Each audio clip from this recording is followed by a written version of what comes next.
Oke, assalamualaikum warahmatullahi wabarakatuh. Selamat pagi, selamat siang, selamat sore, selamat malam untuk Vcommerce yang lagi nonton video podcast kali ini. Balik lagi di Komunikama Podcast atau di Komunikasi Kemana-Mana Podcast by Vcom UIR. Jadi hari ini kita kedatangan tamu lagi spesial, yaitu Pak Benny Handayani. Kita sambut Hai. Pak Benny. Assalamualaikum Pak Ben. Hai. Gitu kan? Oke. Hai. Gimana kabarnya hari ini Pak? Alhamdulillah. Kayak berapa hari ini Sehat. kelihatannya padat ya Pak jadwal, banyak rapat. Kayaknya nggak beberapa hari ini. Setiap hari. Setiap seperti hari Pak. padat. Oke Ya, oke begitulah. oke.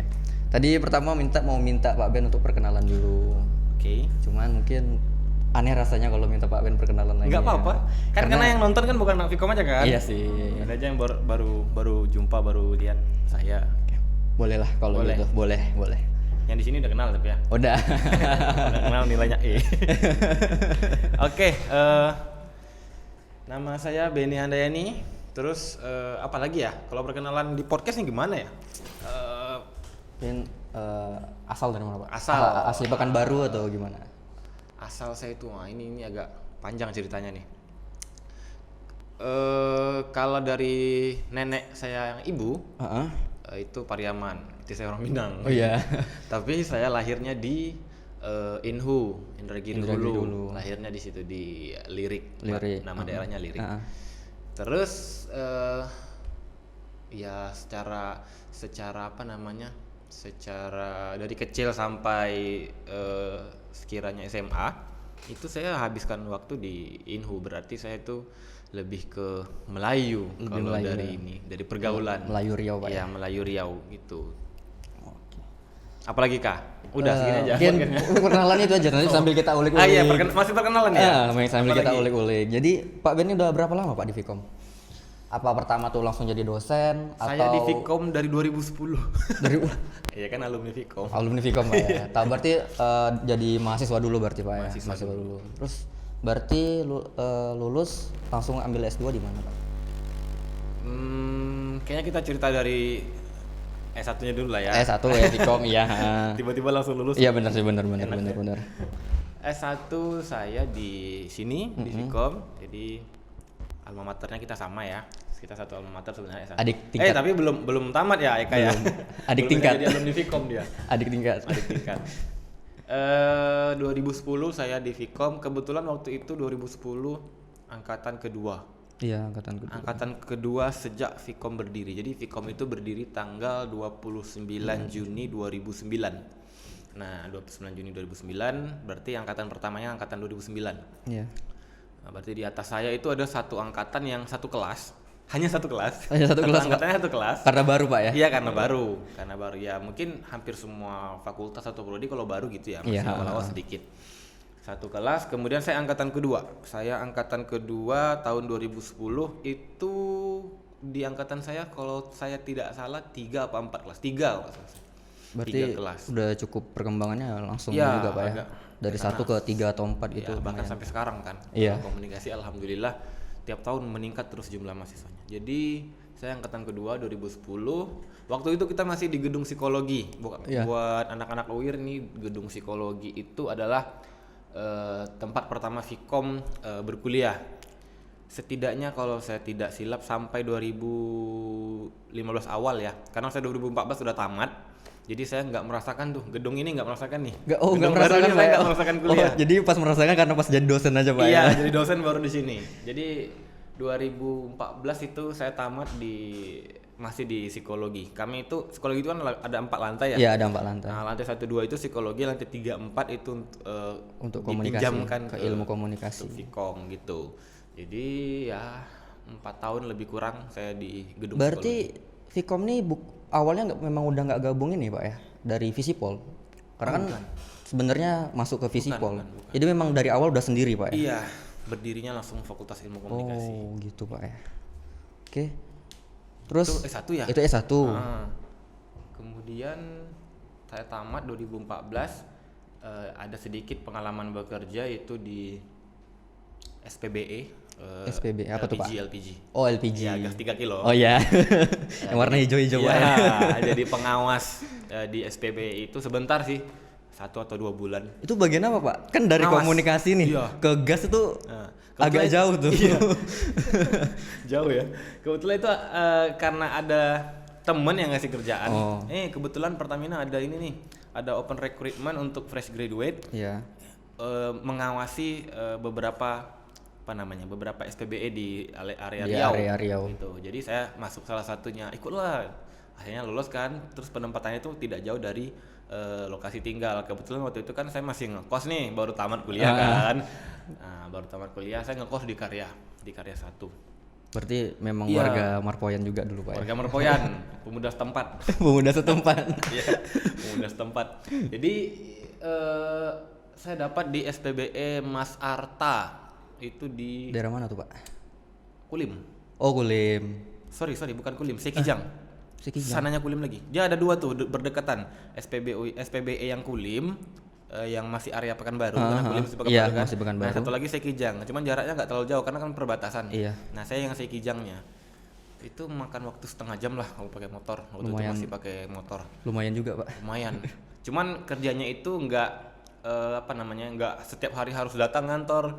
Jadi karena mungkin ini bagian dari terobosan di mereka lah ya, di Pertamina mungkin kan, di SPBE pengen ada pengawas yang fresh graduate 1 atau 2 bulan gitu. Jadi bukan kerjaan tetap. Oh gitu, Gitu. ya Pak. Fleksibel berarti Pak. Fleksibel. Jadi mereka ya ketika ada barang masuk baru mengawas terus laporan. Jadi jatuhnya sama kayak ini nggak Pak? Apa namanya? Freelance atau Ya gitu nggak? bisa dibilang. Ya, kontrak lah. Kontrak Kontrak tapi lah 2 bulan. oh tapi udah kontrak Pak ya? Tapi Bukan kontrak yang ini ya, bukan kontrak yang menuju tetap ya. Tapi memang dikontrak oh sementara. iya. Karena memang fresh graduate itu Iya, Pak ya. dicomot aja ya Iya, iya, untuk iya. beberapa bulan. Saya nggak ngerti apakah lagi ada masalah di di Riau apa gimana, terus dia minta ada pengawas baru yang katakanlah bukan dari internal mereka, Iya. maka direkrut yang fresh graduate, anak-anak baru tamat untuk mengawasi. Ya seperti itulah kira-kira. Tapi cuma sebentar sih, 1-2 bulan lah. 2 bulan lah paling lama, itu 2 bulan udah saya cabut. Setelah itu apakah nyari kerjaan Nah, lain setelah atau lanjut S2 nih? Setelah itu saya diskusi sama orang tua. Kebetulan orang tua saya itu backgroundnya guru, kepala sekolah SD, ibu saya guru SD, bapak saya kepala sekolah. Memang mereka senang kalau anaknya kuliah. Wih, Senang iya. kalau anak kuliah. Memang Jadi sih, ini Pak. ada cerita nih, ada Orang cerita, tua juga tapi- pasti seneng banget kalau Iya, denger anaknya ada kuliah. cerita masa saya tidak mau kuliah. Pernah saya sempat tidak ingin kuliah. Tidak ingin kuliah dan S1. itu ngebuat orang tua Sedih. sedih. Jadi ketika saya memutuskan setelah tamat S1 saya, Pak aku pengen S2 lah kayaknya gitu kan. Oh dia dengan sangat Sangat sangat sangat bahagia. bahagia dan senangnya. Jadi beliau support, makanya saya ya udahlah saya S2 gitu. S2 ambil di Padang, di UNAN. UNAN. Universitas Jurusannya? Andalas. Sama juga. Sama. Sih nggak Karena- lari Pak ya berarti ya. Nggak tahu ya, saya lupa apa udah kepikiran atau belum untuk jadi dosen gitu waktu itu, karena kalau targetnya jadi dosen kan harus linear tuh. Tapi kayaknya ada semacam advice lah dari dosen-dosen di Vkom. Jadi saya sempat curhat sama Pak Hari, dosen Vkom, Bu Dia, Bu Citra kayak gitu-gitu. Bu gimana nih saya coba mau S2 dong gitu kan, siapa sih yang bisa rekom? Biasanya kan kalau rekomendasi S2 tuh dokter-dokter ya. Iya. Dekan waktu itu bukan Pak Almarhum Abdul Aziz, Pak Dekan yang lama Pak Tarmizi, Oh dia jadi rekomkan saya. belum Pak almarhum Pak Abdul Aziz itu Almarhum bukan yang Pak pertama Pak. Bukan, almarhum Pak Abdul Aziz itu yang kedua. Oh yang kedua. Ya, yang pertama Pak Tarmizi. Nah, jadi saya nggak saya dikasih saran kalau kamu nanti targetnya mau jadi dosen, mending linear. Iya, Jadi S1-nya komunikasi, S2-nya harus komunikasi. Kalau nggak linear, nggak bisa jadi dosen. Sempat ada yang menyarankan seperti itu, tapi saya lupa. Tapi ya dosen-dosen sinilah, gitu ya. Jadi, oh ya udahlah gitu kan. Ambil komunikasi di UNAN Padang 2015. Karena saya tamat kuliah itu 2014 September, sidang skripsinya. Iya. Kemudian kerja 1-2 bulan, terus wisudanya di bulan Januari Dan 2015. pertengahannya wisuda, langsung iya. Nah itu masuk UNAN, daftar sampai masuk, tes sampai masuk itu di bulan Juni 2015. bulan Juni sudah mulai perkuliahan kalau saya tidak silap waktu itu 2015 di UNAN. Cepet juga berarti Pak ya. Iya, jadi Kalau- nggak sampai setahun itu saya langsung nyambung. Langsung nyambung. Iya, nggak butuh setahun dari saya tamat. Dan itu berapa lama Pak S2-nya? Sempat terancam lama karena saya tipikal yang apa ya? Oh, aku nih pengen judulnya ini nih gitu. Kadang ada orang yang apa namanya? Tesis atau skripsi yang baik adalah yang selesai gitu kan. Iya benar. Tapi kalau saya tuh saya nggak puas kalau saya nggak puas saya nggak mau gitu. Oh jadi kalau saya- di hati itu lain nggak enak iya, Pak ya? sempat teman-teman kan, udahlah judulmu jangan kayak gini lama nanti kayak gitu-gitu Iya. ya. Tapi udahlah aku optimis. Kalaupun ini akan memakan waktu lama itu adalah konsekuensi karena setelah memilih. Tapi alhamdulillah nggak lama juga. Ketinggalan satu angkatan wisuda duluan. Jadi kita kan satu tahun wisuda, 1 tahun itu kan ada berapa kali wisuda ya? Iya. Ha-ha. Nah, di angkatan saya ada yang wisuda duluan 2 orang di angkatan saya di UNAN ya di Iya. S2. Nah, yang periode keduanya saya ikut. Jadi saya tertinggal 1 periode aja. Satu periode aja nggak lama-lama Tapi juga masih Pak tahun ya. sama aja. Jadi tetap 2 tahun. Yang penting di Pak Ben ini enak di hati ya Pak ya. Ya, itu. Daripada harus menyelesaikan tapi tidak puas di hati itu betul. bakal ngeganjel terus Pak ya. Iya. Oke.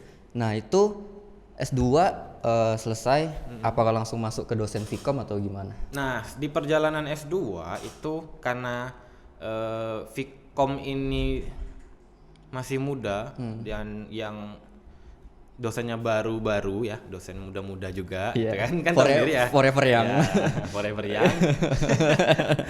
Kemudian karena masih sedikit, jadi di angkatan saya waktu S1, kami kan cuma 3 kelas ya. Heeh. Kami tuh sangat dekat dengan dosen. Uh, Dengan Pak Eko, dengan Pak Ari itu deket banget. Jadi kalau Ya, misalnya Pak Eko tuh bahkan nih bocoran ya. Pak Eko tuh sering main ke kosan kami tuh. Tidur di kosan kami tuh sering dia dulu. Pak Eko. buka kartu guys. Nah, buka kartu. Untuk Pak Eko, mohon maaf dibuka kartunya. Jadi kosan saya itu ada 2 orang Vkom ya. Nah, Pak Eko tuh sering nongkrong di kosan kami. Ada kantinnya juga kosan kami kan. Jadi hari-hari di situ hampir tiap hari ya. Pasti ada lah gitu. Pak Eko pasti sering ke kosan kami. Jadi karena kedekatan itulah mungkin sampai saya S2 lagi kuliah tuh saya ditawarkan untuk jadi pengawas ujian kayak gitu-gitu. Karena kan di UIR itu pengawas ujian tuh boleh dari alumni. Oh, boleh Pak ya. Boleh dari alma mater gitu kan, boleh dari alumni Vkom. Maka saya salah satu yang diajak oleh Bu Cutra. Beni mau nggak sambil ngawas? Nanti kalau ada UTS atau UAS Beni jadi pengawas gitu kan? Iya Pak ya. Boleh, dengan sangat senang Dengan hati gitu senang kan. hati. Nah, makanya ketika UTS UAS pasti saya balik ke Pekanbaru tuh. Oh gitu Pak ya. Sambil kuliah di UNAN, UTS UAS balik ke Pekanbaru, ngawas 1 minggu. Nggak bentrok tuh Pak. Pandai-pandai inilah. Oh, pandai-pandai kita ya lagi Iya. Pak ya. Sejauh ini saya nggak pernah nolak waktu itu ya. Kalau Bu Citra menawarkan ngawas, saya berangkat. Kalau rumah yang memanggil nggak pernah nolak Pak ya. Iya, gitu. Karena ada kedekatan emosional tadi kan dengan dosen-dosen di sini karena sudah dekat. Jadi disitulah mulai terjalin ngawas di sini. Terus sambil ngawas kan tentu ngobrol sama Iya. dosen-dosen di sini. Pak Hari nanya, Ben gimana kuliahnya udah selesai, udah skripsi, udah tesis gitu kan. Pak Hari selalu gitu tuh. Jadi setiap alumni yang lagi ngawas sampai sekarang setidaknya sebelum corona lah ya. Iya. Seperti sebelum Iya. itu melanda dunia. Iya, sebelum corona melanda dunia, kayak Hendra, alumni Oh kan, Bang iya, Hendra, Bang Edi, Hendra. itu selalu ditanya tuh kalau ngawas berdua Pak Ari, gimana kuliah lo gitu. Udah selesai belum gitu kan? Gimana S2? Proposal gimana? Tesis Iya, gimana gitu. Saya dulu digituin juga gitu. Jadi, udah cepet lah gabung ke sini nanti kalau udah tamat kayak gitu-gitu. Tapi saya tidak yang pada posisi over PD ya. Over PD. Maksudnya ya saya akan ke sini, saya akan melamar ke sini gitu. Diterima atau enggak itu kan itu qadarullah gitu Iya. kan. Karena juga dosen-dosen di sini kan hanya bisa merekomendasi bukan bisa Memutuskan. pasti Iya, dengan pasti saya bisa di sini enggak. Dan alhamdulillah mungkin karena rezeki setelah saya tamat ya udah sebelum saya masukin lamaran saya ditawarkan jadi dosen LB. Dosen LB itu tim teaching ya namanya ya. Jadi namanya almarhum Pak Dekan yang ngajar saya gitu di bawah tangan gitu. LB apa tuh Pak? Luar biasa. Oh, dosen luar biasa. Iya, LB luar biasa. Oke. Dosen luar biasa. Nah, itu sempat saya satu dua semester sempat. Jadi Pak namanya di SK Pak almarhum Pak Adekan, nanti yang di kelas saya yang ngajar gitu. Oh, jadi tim teachingnya. Teaching. Sempat sebelum melamar secara resmi. Iya. Akhirnya melamar secara resmi di 2018 awal. 2018. Ya, dan itu prosesnya panjang. Di UIR ini prosesnya panjang dan lama. Seingat saya tuh bulan puasa aja terlangkaui itu. Di Maksudnya Vkomnya bulan aja puasa atau di UIR-nya Pak yang lama? di periode saya.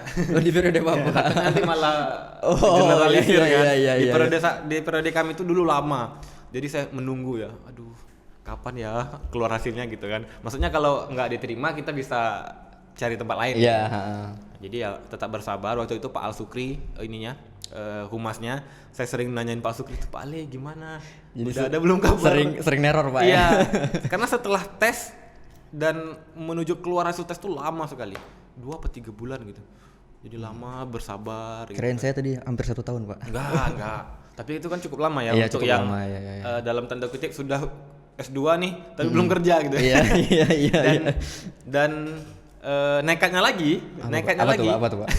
saya memilih menikah sebelum saya terima di UIR. Oh gitu. Iya, jadi ya udah kita biarkan rezeki Allah yang ngatur gitu kan. Iya, Jadi percaya, kita Pak, ya. segerakan yang baik karena menikah itu baik. Jadi saya segerakan masalah diterima atau tidak nanti di kampus ya kita serahkan pada Allah. Saya kira tadi Bapak masuk dulu baru habis setelah itu nikah. Enggak. Rupanya kebalik Pak ya. Iya. Untung mertua merestui ya. Alhamdulillahnya Pak ya. Alhamdulillah. Ya, tapi alhamdulillah nggak tidak sampai bertahun-tahun terus alhamdulillah diterima gitu. 2018 saya diterima. Gitu. Jadi tentunya pasti kalau pas diterima senang banget Pak ya. Ya seneng dong. Bisa ke alma mater, bisa ya ke kampus kita yang punya banyak cerita, punya banyak kenangan waktu dulu, terus bisa bekerja sama dengan dosen-dosen kita. Iya. Kan Pak Ibu Cutra, Bu Dia itu dosen saya semua, Bu Tessa, Pak Sukri. Berarti beliau-beliau itu dosen awal angkatan pertama itu Pak Iya, ya? Pak Imam. Yang tidak mengajar saya itu cuman Pak Yudi, Bu Eka, Bu Ida, Pak Dah, Bu Fatma itu enggak. Berarti waktu saya kuliah belum ada beliau. sebagian besarnya memang udah dari Sisanya angkatan itu, pertama Pak ya? Termasuk almarhum Pak Dekan, Pak Abdul Aziz. Gitu. Saya mau nanya nih, Bapak nih sebenarnya kan ilmu komunikasi kan? Yap.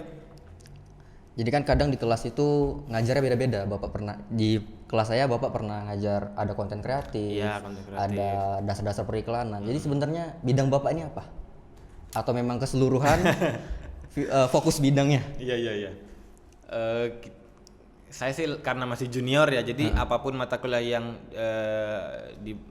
diberikan, jadi kita harus bertanggung jawab. Karena kan kita juga learning by doing ya, sambil belajar juga. Jadi dosen tuh tidak berhenti belajar sebenarnya, ya. Setiap tahun penelitian kan, bahkan sampai sekarang belajar baca buku. Walaupun saya agak malas baca buku, seringnya sama Pak. YouTube. Sama. Kalau misalnya realitas sosial itu apa sih? Saya malas baca buku, buka YouTube realitas sosial itu kan dengerin. Tipe orang yang lebih enak mendengar Pak ya? Iya, saya tipe orang yang lebih suka mendengar. Jadi apa ya pertanyaannya? Bidang khususnya? Oh ya, bidang khusus, expertise-nya ya, keahliannya. Kalau biasanya orang itu melihat bidang khususnya itu dari background penelitiannya kan, apa yang dia teliti. Kalau kalau baru tamat S2 ya setidaknya dilihat tesisnya lah. Tesisnya tentang apa gitu kan. Tesis saya itu tentang analisis wacana kritis, itu isunya mengenai terorisme di salah satu program televisi, kasus terorisme. Nah, singkat cerita bidang saya itu adalah mengenai media dan khalayak. Jadi saya senang melihat kaitan antara media dan khalayak, terutama mengenai isu-isu yang dalam tanda kutip seksi. Oh. Tapi kalau yang terakhir ini sedang berkembang ya Verdi Sambo itu. Iya, Verdi Saya Sambo. nggak ngikut dari awal, jadi terpotong-potong Jadi kalau yang mengarah dengan konteks itu kurang Pak ya. Saya lebih suka isu-isu tentang agama, tentang keislaman gitu. Jadi media dan khalayak lah. Khalayak lebih. Ya, simpelnya gitu. Simpelnya Pak ya. Oke. Nah, pertama. Sekarang kan Bapak lagi ngejabatnya sekarang sekretaris nih, sekretaris program studi. Ya.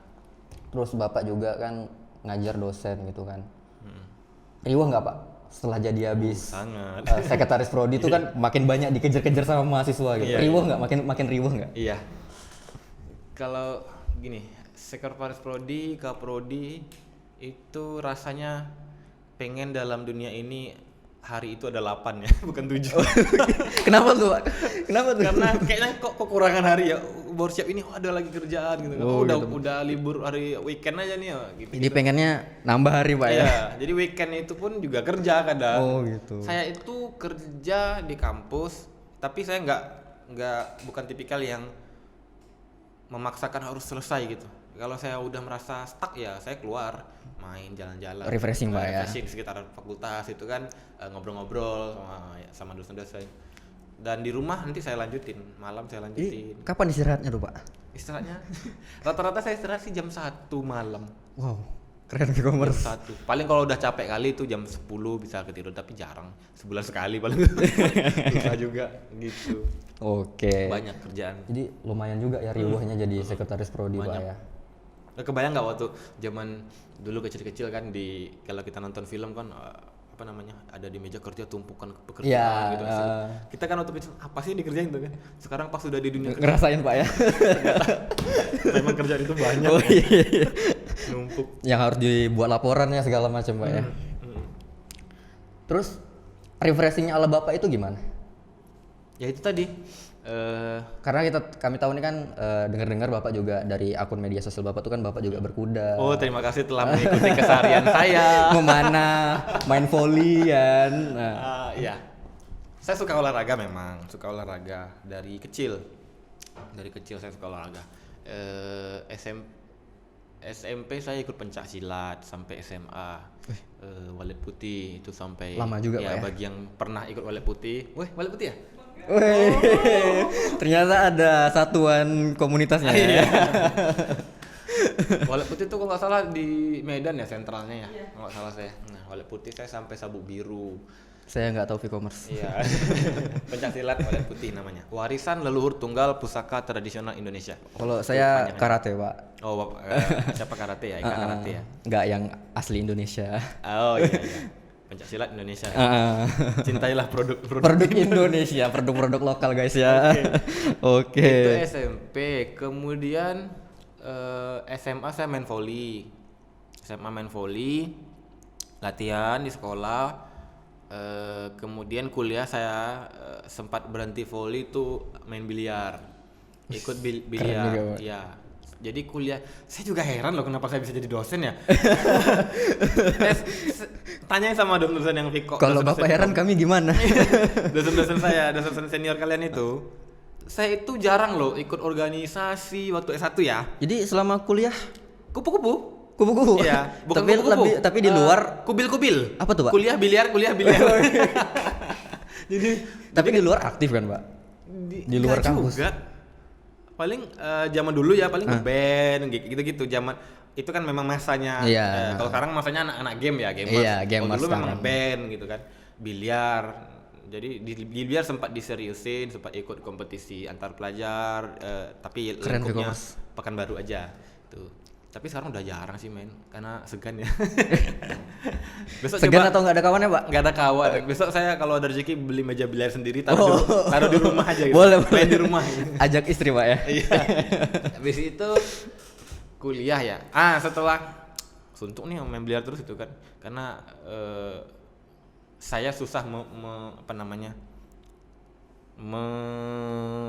menyaring itu dari perjudian karena kan pasti Iya, identiknya pasti dengan nggak itu. jauh dari itu, ya, Pak, walaupun ya. itu olahraga dan itu profesional, tapi kan kalau di kita yang masih labil kan Iya, gampang terjerumus ke gampang perjudian. terpengaruh. Iya, perjudian itu kan susah ya, penyakit Pak. yang susah sampai sekarang ya.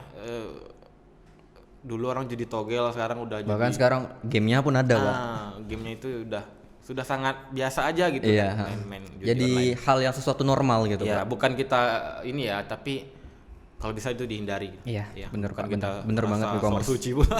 Bener Saya banget juga e-commerce. saya juga banyak dosa ya. Nah, terus ya saya stuck, males main biliar. Saya main lagi volley, tapi untuk yang lebih serius. Jadi saya cari klub, masuk klub Dinas Perhubungan, Dishub Di sub. Kota Sampai Pekanbaru. sekarang, Pak. Atau udah vakum nih? Gini ya, kalau sekarang itu pelatihnya sudah harap maklum dengan atlet-atlet yang senior yang udah kerja. Iya, iya. Jadi Jadi nggak terlalu memaksakan Pak ya? iya, udah nggak ikut latihan, tapi sekali-sekali ada dan masih terbuka gitu, masih welcome. Cuman kalau event-event turnamen tentu pelatih memilih yang muda-muda, yang baru-baru kan. Iya, iya, Dibanding yang benar, senior, benar. yang Tapi kan udah tua. Bapak masih muda nih. Aduh. Kan Bapak masih terbilang muda juga Udah nih. ada loh uban saya ini. Kalau masalah beban saya juga ada Pak. Iya juga ya. Ya. Sampai di Dishub 2012. 2012 main volley, ikut turnamen masih junior waktu itu, ikut turnamen di Pekanbaru, di Sumbar, paling jauh sih di Sumbar. Tapi udah antar provinsi juga loh Pak. Iya, tapi klub. Iya. Nah, kemudian apa lagi ya? Ya itu volley itu cukup lama tuh sampai saya kuliah S2, bahkan sampai sekarang sekali-sekali main volley, tapi sudah nggak menjadi target utama lagi karena umur sudah tidak bisa bohong. Lompatnya udah hilang gitu kan, badannya udah ya seperti ini. Udah mulai sakit-sakit Pak ya. Sudah nggak bisa terbang lagi. Oh, iya. jadi menerima kenyataan, itu sekedar cari keringat. Nah, pindah saya sekarang main olahraga sunnah karena teman-teman banyak yang di circle itu, kita gabung main olahraga memanah dan yang berkudanya baru-baru ini. Kalau memanah dari 2018, berkuda dari 2020 lah. Memanah. Tapi udah lumayan juga pada 2 tahun juga. Iya, udah 2 tahun. Ya, bener. Memanah dari 2019. 2019, berkuda dari 2020. Jadi sekarang memanah dan berkuda yang diseriusin. Yang lebih diseriusin ya Pak ya. Jadi kan yang dilakuin Pak Ben ini banyak. Jadi Pak Ben ini termasuk orang yang bosenan atau gimana? Bukan bosanan ya, lebih ke semua dikerjain, semua yang disuka dikerjain, tapi nggak fokus. Kalau kan ada orang yang aku suka olahraga ini, aku pokoknya ngejar prestasi sampai prestasi tertinggi gitu kan. Nah saya itu nggak bisa, maksudnya nggak bisa. Ya saya di volley cuma sampai hebat kali enggak, jelek kali juga enggak itu, terus pindah olahraga lain. Cuma sekedar ingin sampai mana sih batas kita gitu. Dan juga nggak mengejar itu, aku mau jadi atlet profesional, aku mau jadi pemain timnas bahkan mungkin seperti itu ya. Kalau ada kan ada orang seperti itu ya. Iya. Nah, saya nggak ke situ. Memang sebatas have fun aja Pak ya. Have fun dan ya serius juga tapi nggak yang muluk-muluk. terlalu bener ini kali Iya, gitu Pak ya. Iya. Oke. Gitu. Jadi makanya sering pindah-pindah tuh, sering ganti-ganti. Iya, makanya jadi tadi saya mengiranya entah apa karena Pak Ben memang orang yang bosenan atau gimana. Enggak. Saya nggak bosen. Enggak bosen. Ngebosenin mungkin ya. Enggak lah Pak. Oke, balik lagi ke mahasiswa Pak. Nah, Berarti kan Bapak udah jadi dosen pembimbing juga tuh kan Pak. yap. Hal yang paling digemesin kalau lagi mahasiswa bimbingan itu apa Pak? Mahasiswa bimbingan. Apa tuh Pak yang paling gemesin? Jangan mahasiswa bimbingan deh, yang Iya. mahasiswa yang kuliah dulu deh. Oke, di kelas ya. Ya di kelas dulu.